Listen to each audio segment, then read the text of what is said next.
Hello students, how are you? Fine. तो हमने अपने लास्ट वाले वीडियो में किया था, ये समझा था कि नंबर सिस्टम में हम कौन कौन से टॉपिक कवर करेंगे और साथ में एक टॉपिक डेसिमल एक्सपेंशन को डीपली अंडरस्टैंड किया था, जिसमें हमने टर्मिनेटिंग और नॉन टर्मिनेटिंग नंबर्स को अंडरस्टैंड किया था। ठीक है, तो आज हम उसी चैप्टर का एक और टॉपिक उठा रहे हैं, वो है operation on the real number. ठीक है, ऑपरेशन कौन कौन से होते हैं रियल नंबर में? ऑडिशन होते हैं, एडिशन, सब्ट्रैक्शन, मल्टीप्लिकेशन, डिवीजन, ये होते हैं। बिल्कुल। अब ये मत सोचना कि मैं आप लोगों को छोटे बच्चों की तरह एडिशन सब्ट्रैक्शन सिखाऊंगी, नहीं, बिल्कुल नहीं बेटा, वो नहीं सिखाऊंगी मैं आपको। हम एडिशन सब्ट्रैक्शन करेंगे, लेकिन हम रेशनल नंबर्स के ऊपर नहीं, मतलब हम नॉर्मल नंबर्स के ऊपर नहीं, हम इरेशनल नंबर की एडिशन सब्ट्रैक्शन करेंगे। ओके, इरेशनल नंबर कौन से होते हैं? इरेशनल नंबर मैंने बताया था रियल नंबर का जो वीडियो है उसमें बहुत अच्छे से समझाया है कि इरेशनल नंबर हमारे तीन टाइप के होते हैं, पाई और रूट वाले, और साथ में जो नंबर होते हैं non terminate non repeating number. ठीक है, ये होते हैं इरेशनल नंबर। इसमें हम सबसे ज्यादा काम करेंगे इसके ऊपर, रूट। आई एम श्योर बहुत सारे बच्चे आज ये सोचे होंगे कि मैम रूट रूट का नाम सुनते ही बच्चे ये हो जाता है कि ये तो हमसे नहीं होगा।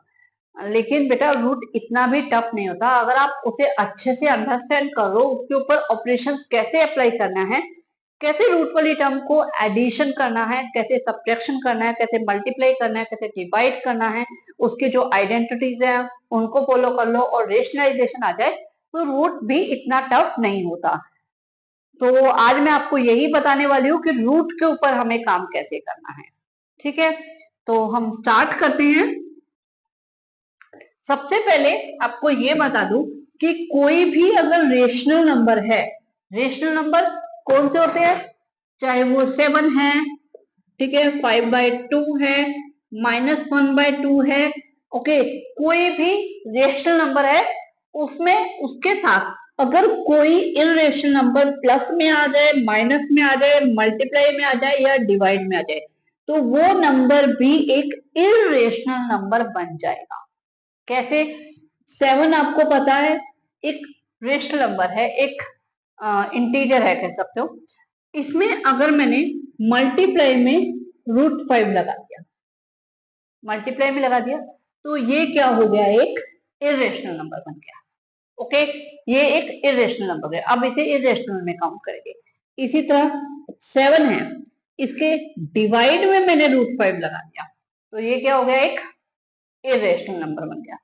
इसी तरह 7 के प्लस में √5 लगा दिया, यहां हम कहे √2 + 21, ऐसा कोई नंबर आ गया। प्लस में हमने एक इरेशनल नंबर ले लिया, आपको दिख रहा है ये एक रेशनल नंबर है, ये एक रेशनल नंबर है, लेकिन हमने इसके साथ प्लस में एक इरेशनल नंबर ले लिया, तो ये दोनों नंबर इरेशनल नंबर बन गए। इसी तरह अगर हमने माइनस में कोई नंबर ले लिया, पाई -2, मैम आपको तो रूट लेना था, पाई क्यों ले लिया? एक्चुअली मैंने अभी आपको बताया पाई भी एक इरेशनल नंबर है। ये पाई को अच्छे से मैंने समझाया है अपने रियल नंबर वाले वीडियो में, तो उसमें जाके समझना कि पाई एक इरेशनल नंबर क्यों है।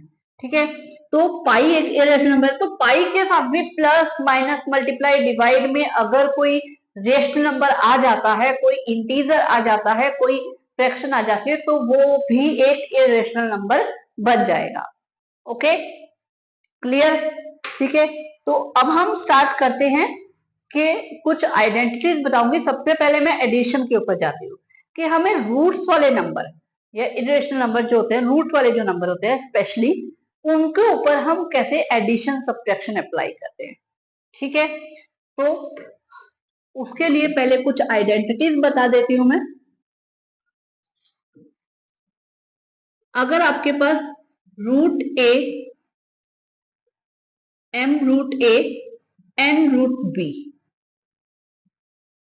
ये दे रखा है, आप देख लो रूट के अंदर जो वैल्यू है वो बिल्कुल अलग है। ठीक है, यहाँ a है, यहाँ b है, तो आप इसे कुछ नहीं कर सकते, आपको इसका आंसर एज इट इज ही आएगा, m√a प्लस n√b। ठीक है, इसमें आप ध्यान रखना लाइक टर्म्स, हमने बचपन में पढ़ा है, हमने 4th-5th क्लास में ये लाइक टर्म वाला कंसेप्ट बहुत ज्यादा पढ़ा है। लाइक टर्म्स, इसमें भी आपको लाइक टर्म्स के ऊपर जाना है। लाइक टर्म्स कौन सी, उसमें हम क्या पढ़ते थे, अभी हमने 8th में भी किया है, अलजेब्रिक एक्सप्रेशन में हम लाइक टर्म्स को आपस में ऐड सब्ट्रैक्ट करते थे। ठीक है, अनलाइक को नहीं कर सकते, ये चीज हमने पढ़ा था। उसमें क्या होता था कि हम वेरिएबल के हिसाब से देखते थे, एक्स है, एक्स स्क्वायर वाली टर्म है तो वो लाइक टर्म में आ जाती थी, सेम सेम वाली। लेकिन यहाँ पे हमें रूट के अंदर जो वैल्यू है उसके ऊपर हमारा डिपेंड करेगा लाइक टर्म। जैसे अगर √2 है तो √2 के साथ √2 वाली टर्म ही लाइक टर्म होगी, √3 वाली अनलाइक हो जाएगी। ठीक है, तो यहाँ पे लाइक टर्म, अब जैसे मैंने यहाँ पे ले लिया m√a प्लस n√a, देखा आपने, मैंने रूट के अंदर सेम वैल्यू ली है, तो ये क्या हो गया, लाइक टर्म्स होगी। तो इसका आप ये जो मैंने लिया ना m√a, तो इसका ये जो होता है ना, ये हो जाता है कोफिशिएंट। ठीक है, कोफिशिएंट। तो हम इसमें क्या करेंगे, अब √a तो एज इट इज रहेगा और m और n यानी कि इसके जो कोफिशिएंट है वो ऐड हो जाएंगे, m प्लस n ये ऐड हो जाएंगे। ठीक है, इसी तरह अगर m√a माइनस n√a है, सेम आ रहा है, तो इसके कोफिशिएंट को हम सब्ट्रैक्ट कर देंगे और पीछे √a सेम लेंगे, है ना। कुछ 8th की तरह सिमिलर, जैसे 8th में हमने किया था अलजेब्रिक एक्सप्रेशन में, लेकिन वहां पे हम रूट की जगह वेरिएबल वैल्यू लेते हैं। ठीक है, यहाँ पे हमें रूट वाली टर्म्स लेनी है। ठीक है, और अगर आपके पास m√a प्लस m√b आ जाता है, देख रहे हो कोफिशिएंट सेम है रूट के अंदर, तो आप इसे, वैसे तो आप कुछ नहीं कर सकते, बस इसमें से आप m को कॉमन ले सकते हैं। ठीक है, ओनली आप इसे कॉमन ले सकते हैं और कुछ नहीं कर सकते। ठीक है, तो अब मैं कुछ एग्जांपल्स लेके इन्हीं चीजों को आपको करवा के बताती हूँ। कुछ एग्जांपल्स लेते हैं, जैसे मैंने ले लिया 2√2 प्लस 5√3, एक हमारे पास ये वैल्यू है। अब इसमें हमें ऐड करना है 3√2 माइनस √3 प्लस 7, इन दोनों को हमें ऐड करना है। ऐड का मतलब बीच में साइन प्लस का है, तो 2√2 प्लस 5√3 प्लस 3√2 माइनस √3 प्लस 7।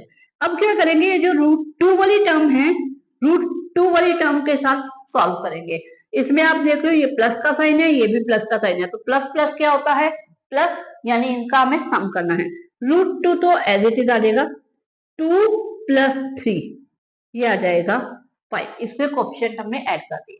ठीक है, इसी तरह ये है 5√3, ये है -√3, तो प्लस माइनस माइनस होगा, यानी कि हम इसे सब्ट्रैक्ट करेंगे, वही √3 हमारा एज इट इज आ जाएगा, 5 माइनस, यहाँ पे कोई कोफिशिएंट नहीं है, यानी कि क्या होगा, 1। ठीक है, तो 5 माइनस 1 ये आ जाएगा 4, साइन बड़ी रकम का प्लस का। क्लियर। उसके बाद जो 7 है, इसके जैसे कोई और टर्म हमारे पास नहीं है, वो बिल्कुल कौन सा टर्म है, उसके साथ कोई रूट वाली वैल्यू नहीं है, तो उसे हम किसी के साथ सॉल्व नहीं कर सकते, उसे हमें एज इट इज लेना है। क्लियर। ठीक है, अब इसी को अगर हमें सब्ट्रैक्ट करना हो, जैसे मैं बोल दूं 2√2 plus 5√3 minus 3√2 minus √3 plus 7, same की सेम ली है, बस आगे माइनस का साइन लिया। अब क्या है, ये माइनस का साइन है, तो ये क्या करेगा, अंदर के सारे साइन चेंज कर देगा, ये आ जाएगा 2√2 प्लस 5√3 माइनस 3√2, इसका प्लस का था माइनस का हो गया, ये माइनस का है प्लस का हो जाएगा, और ये प्लस का है ये भी माइनस का हो जाएगा। ठीक है, तो ये हो गया। अब इसमें 2√2 एंड 3√2, वही सेम √2 हम सेम करेंगे। तो ये 2, ये प्लस का ये माइनस का, यानी कि सब्ट्रैक्शन होगी, सब्ट्रैक्शन होगी तो 2 - 3 यानी कि ये आ जाएगा -1 और √2। अब 1 लगाने की हमें जरूरत नहीं, इसे हम -√2 लिख सकते हैं। लेकिन एक चीज ऑलवेज ध्यान रखना कि कभी भी ये जो माइनस का साइन है ये रूट के अंदर नहीं आएगा, ठीक है। ये रियल नंबर नहीं होता, मैंने रियल नंबर वाले अपने वीडियो में भी ये चीज बताई है कि ये रियल नंबर नहीं होता, ये एक इमेजिनरी नंबर होता है जो कि आपको 11th में आएगा, ठीक है। उसे अभी करने की जरूरत नहीं है, बस ये समझ लो माइनस को कभी भी रूट के अंदर नहीं लाना, ओके। तो अब हम वापिस आ जाते हैं अपने सम पे। 5√3 प्लस √3, ये दोनों प्लस के हो गए, तो ये 5 + 1 ये हो जाएगा 6√3 साइन बड़ी रकम का प्लस, ठीक है। सेम 7 के साथ कुछ नहीं है, एज इट इज आ गया। क्लियर हुआ? ये थी एडिशन सब्ट्रैक्शन, ठीक है। आगे वाली वीडियोस में मैं आपको एनसीईआरटी के इसके जो सम्स है वो भी करवाऊंगी, ठीक है। ये मैंने सिर्फ आपको समझाने के लिए किया है, ओके। हाँ, तो इसके बाद अभी हम करते हैं